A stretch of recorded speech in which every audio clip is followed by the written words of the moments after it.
अंबर जी ये बताइए, देश भर में लागू करने की मांग की जा रही है, देश भर में लागू क्यों होना चाहिए, क्यों आप लोग ये मांग कर रहे हैं? देखिए, मुझे लगता है कि किसी हिमांशु जी मुझे बोलने दीजिए। लक्ष्मीकांत जी इनके बाद आता हूँ, थोड़ा सा रुकिए प्लीज। हाँ, राज्यों में मेरी फूड या मेरी फूड चॉइस या प्रेफरेंसेस है वो पूरे देश पे तो लागू नहीं हो सकती।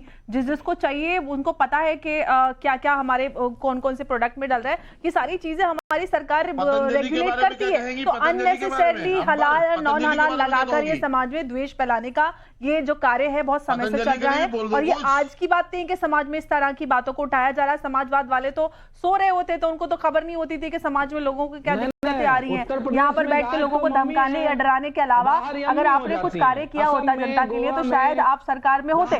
लेकिन सवाल यही है कि आप हिंदू मुसलमान की बात उठा रहे हैं, लेकिन इतने वर्षों से जो हिंदू मुसलमान हुआ, जो चॉइस को एक धर्म विशेष की चॉइस को मेजॉरिटी पे लागू किया गया, क्या वो हिंदू मुसलमान नहीं है? जो आपने किया, आप अपने कृत्यों को तो दबाकर बैठेंगे। आप यहाँ पर टोपी लगाकर बैठ के लोगों को धमकाना, हड़काना और भाषा का इस्तेमाल करना, ये करके आप अपनी पार्टी को अपना चरित्र दिखा रहे हैं कि आपके पास ना तो फैक्ट्स है और ना ही आर्गुमेंट है। लक्ष्मीकांत, देखिए वक्त कम है, सबके पास तुरंत जाना होगा। लक्ष्मीकांत जी ये बताइए, अब आगे की आप लोगों की क्या प्लानिंग है? सरकार क्या कदम आगे उठाने जा रही है?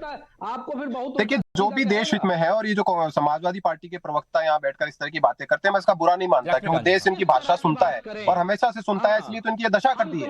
मैं आपको फिर एक लाइन से कह रहा हूँ कि भारतीय जनता पार्टी की सरकार और भारतीय जनता पार्टी के कार्यकर्ता जो देश हित में होगा उसके समर्थन में हमेशा ही खड़े हैं। हमारा व्यक्तिगत इंटरेस्ट इसमें कुछ भी नहीं है, भारतीय जनता पार्टी का इंटरेस्ट इसमें कुछ नहीं है, देश हित में है, क्योंकि ये सारा का सारा मुद्दा मनोज यादव जी क्या हो क्या गया सिक्योरिटी से जुड़ा हुआ है। इसलिए मनोज यादव जी आपको हो क्या गया? इससे पहले मैंने कई बार आपके साथ चर्चा की है, बड़े सभ्य तरीके से आप अपनी बात रखते थे।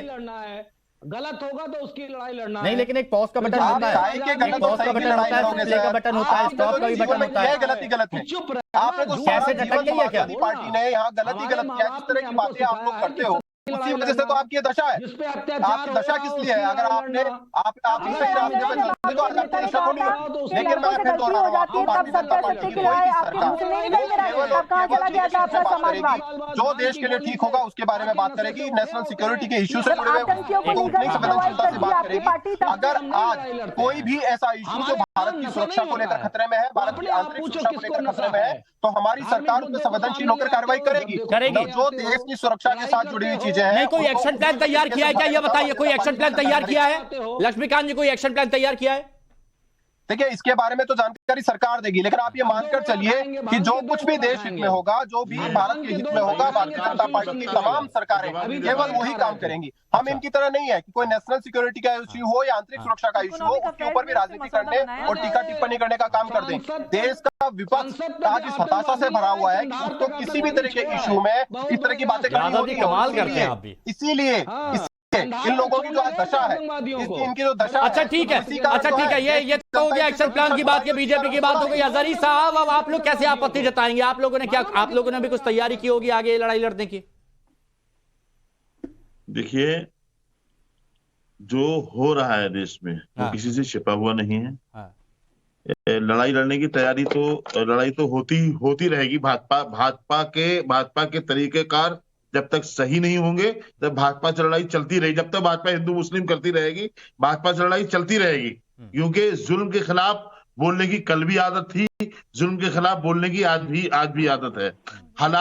वो हलाल के नाम से जिस तरह से एक प्रोपेगेंडा तैयार किया गया है देश में, या आपको जुमला मिला है, इसका भी फायदा उठाइए आप। मतलब हलाल के नाम से जो प्रोपेगेंडा सरकार तैयार कर रही है, ये क्या है? क्या पतंजलि याद नहीं आती?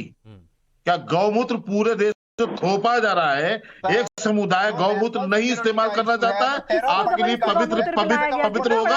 हमारे यहाँ हजारों गाय सड़कों पर मर रही हैं, हमारे यहाँ हजारों गाय घूम रही है रोजाना, किसान मार रहा है, उन पर भी कभी उनको भी माँ अपनी मान लीजिए, या गाय भी छाड़ के माँ अपनी मान रहे हो। अरब में भी कम से कम सबको राष्ट्रीय सुरक्षा का हालात, गाय जो रास्ते में आपके पवित्र पेशाब को जो कर रही हैं, उन पर ध्यान नहीं है। देखिए मतलब मैं ये चाहता था कि अजहरी साहब के अंदर की सारी बातें निकले, क्योंकि बेचारे बहुत वो ये बोलते हैं कि एक तरफा बात होती है। Final comment Arvind ji. अभी आपने कहा मेजोरिटी को एक मिनट अरविंद जी, अब आपने सब सुन लिया, देखिए निकल रहा है। फाइनल कमेंट करता हूं। मैं मनोज यादव जी को सुन रहा था। एक्चुअली समाजवादी पार्टी चाहे आतंकवादी ही क्यों न हो, यदि मुसलमान है तो उसके साथ खड़ी रहेगी, क्योंकि ये तुष्टीकरण के लिए राजनीति करते हैं। और इंडियन मुजाहिदीन और सिमी इसका उदाहरण है, जिसका बारंबार मुलायम सिंह यादव बचाव करते थे।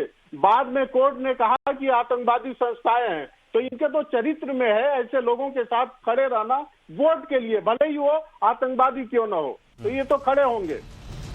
चलिए ठीक है, लेकिन कुल मिला के ये कहा जा सकता है कि हर किसी की अपनी अपनी दलीलें हैं, लेकिन हम किसी के भी ऊपर अपनी इच्छा नहीं थोप सकते हैं। अब आगे जो होता है, सरकार क्या एक्शन लेती है और उसके बाद अजहरी साहब और तमाम जो संगठन है वो क्या कदम उठाते हैं वो भी देख लेंगे। बहुत बहुत शुक्रिया आप सभी का।